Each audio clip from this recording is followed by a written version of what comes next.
This has already been fun, guys. I know, right? I just need a lot for this.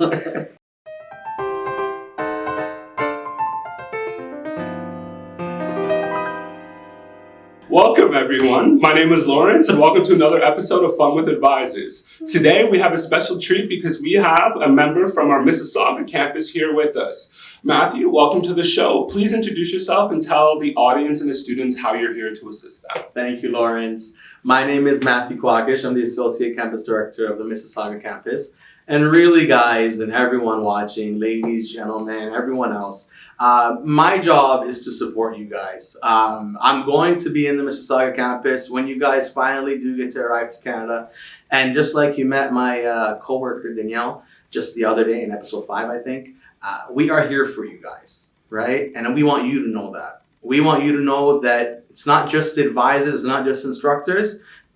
I am here. As long as you guys are here and you're making good decisions and you're studying, I will be there to support you, to answer and guide you on any question that you have. Wonderful. So with that, I'm focusing on like the school aspect and the professionalism, right?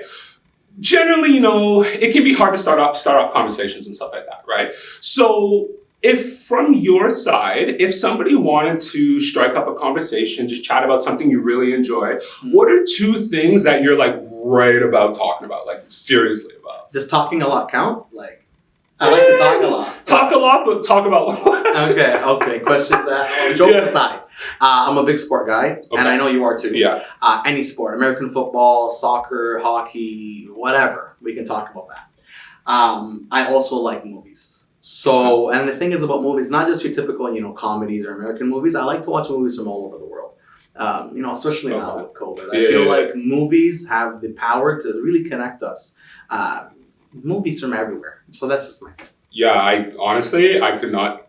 Yeah, 100% on everything that you just said. Because I'm the same way. When I look at movies for myself, I see movies being like the best, like what we see ourselves at our best. So like the action movies, the superhero movies, like all those different stuff, right? You see a good representation. Like I enjoy movies. And you can escape through them too. Like I see that character and I want to be him.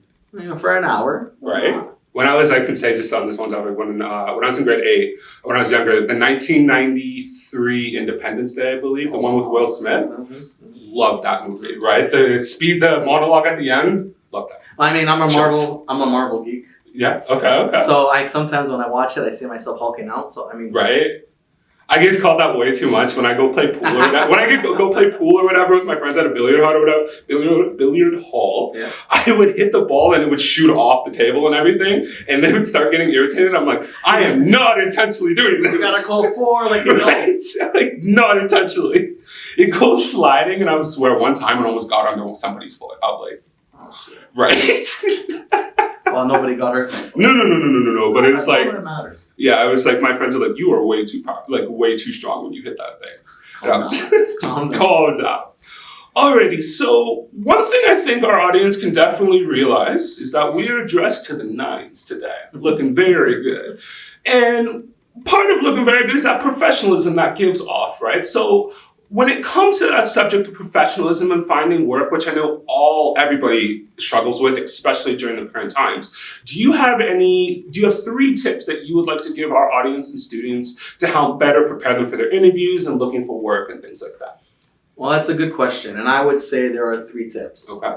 Specifically, like when you're preparing for interviews. The first thing I'd say is accept it. What I mean by accept it is, since I was 15, I've been working. Probably numerous jobs, more than I can keep count of. Every time I interviewed, I got nervous. So you need to accept the fact that you're going to be nervous. That's just part of the routine.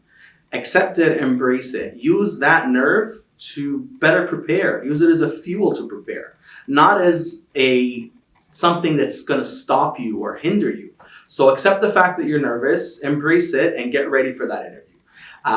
And next, I'd say prepare, like I just said. Employers love it when they're interviewing somebody who knows what they're talking about, who knows a little bit about the company. That just shows that you care. And I would say the third thing is show off. And it falls back into prepare. Show off who you are. Show off your talent. Show off the way you're going to be when you get that job. And one of the most important things about that is show off that you can listen and understand. It's a big thing. If you in the interview can listen to the question, understand it, and answer it, that's a big indication of how you're going to perform on the job. So really the interview, you have to accept all the feelings with that interview that you're getting, prepare for it, and show off. Those would be I totally agree with that. And the only thing I would add onto that is patience when you're speaking, right? Is that you don't have to say the first thing that comes to your mind in your interview. Quite honestly, that will generally lead you down the wrong path when you just say the first thing that comes to your mind. Take those 4 or 5 seconds, think about what you're saying. It really comes off as a calculated pause, right? Yeah. So with that in mind, right, can you tell us how Ace Acumen what Ace Acumen is developing to help assist their students with employment searches and things along that line? No, it's a good question. Well, Danielle and I have been working a lot, and we're very excited. We're in the background here. We've got 2 programs that should be rolling out now. Some of you may have already tried to contribute to it, and we'll be rolling out in a larger scale once we eventually, beat COVID and go back to normal. The first thing is we have a career services and alumni team. That's already been happening with the career fair, the virtual fair that some of you have got to participate in, or some of you will be applying to in the next few months. With the career services and alumni team, there's going to be, for graduates and for current students, chances to look at job postings online that the advisors will help you to apply to. The virtual career fair will continue to happen. There will be career days when we return to in-person, where employers will come to the campus and interview live on the spot. For the alumni services, we're working on, obtaining a different set of benefits for the alumni. Eventually, we do want to create an alumni party, sort of like a reunion. So those are a lot of things that are happening. And then we have the student volunteer program. So that's going to be a larger sort of spanning program. Right now, we have the Ace Talks newsletter, and there has been an email sent out so students can submit their creative works to that newsletter. And those are going to be published virtually every month. We're also going to be nominating a student of the month. Criteria for that will be explained.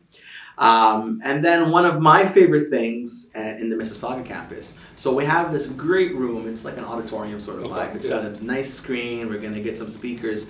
And I want to set up a staff supervised movie night. So students are going to be able to sign up for the movie night, maybe on Thursdays. We'll see what works with the schedule. Yeah. And it'll be supervised by staff, and they'll get to watch a movie, maybe pop some popcorn, get to know staff members more, because it's going to be that 2-3 hour thing. Yeah. And that's an exciting thing that's going to happen. And there's more to it, but I don't want to take too much of your time. Right? But yeah. That's wonderful. And just one point I'd like to make when you talked about the volunteer program as well. From your experience being someone who has employed other people and stuff like that, right? Can you talk about why, if a student is worried about not having a lot of work experience, is having volunteer experience a good asset to have in place? Would that be a good benefit for our students moving forward? Well, the key to volunteering is, and you phrased it perfectly. You worry that if you don't have work experience, how are you going to get that job? But go back to my 3 tips and now think about volunteering and what's the connection of volunteering to it. You're going to be gaining experiences that are going to make you more comfortable talking, that are going to make you more comfortable with strangers while you're volunteering. So it's not necessarily that the volunteer work is going to relate directly to your career or to your job. No, but that volunteer work is going to make you a better person, more presentable, more hireable, because you're going to have those experiences that you can share. So I would say if you can find volunteer opportunities, or if we can connect you to some, and you're available, to take them. 100%. And so keeping with that, and to aiming our conversation, would you, for students, because students get nervous when they're reaching out and things of that sort, right? Can you talk about, you've already talked about some, but what are other benefits of the other programs that are going to be rolling out that will help our students and make it so that at the end of the day, the hardest thing is just going to be the email towards us, right? What are some other benefits to some of these services that you've been talking about? Well, the educational experience is not just in the classroom. I think the biggest benefit, and what we all, from when I was in school, I remember, and Lawrence, I'm sure you too, participating with others, getting to know others, that brings your whole experience and ties it up in a nice bow.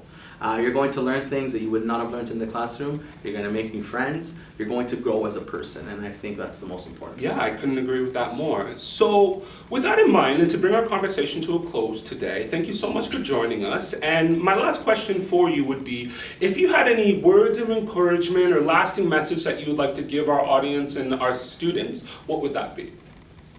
It's a big one, Lauren. I'm kidding. Well, no, I'm not. Yeah. I can do it. Yeah. My friends, everyone out there, make good decisions no matter what you do. We're talking about academics, and that's perfect. Mm-hmm. But throughout your life, if you make the right choices, knowing and accepting, it's a big thing. A lot of this, self-reflection, accepting the fact that you're going to make great choices and you're going to make choices that you think you could have made better, that's fine. Learn and grow from them all. Have fun doing it, and just be good people. Study hard. Yeah, I couldn't say it better myself, and with that, I'll leave it there. So thank you so much for joining us today, right? Thank you all for tuning in and listening. We will be back again with more staff members from the Mississauga campus to give you guys that full view moving forward. Thank you again, and take care. Bye, everyone. Bye, guys.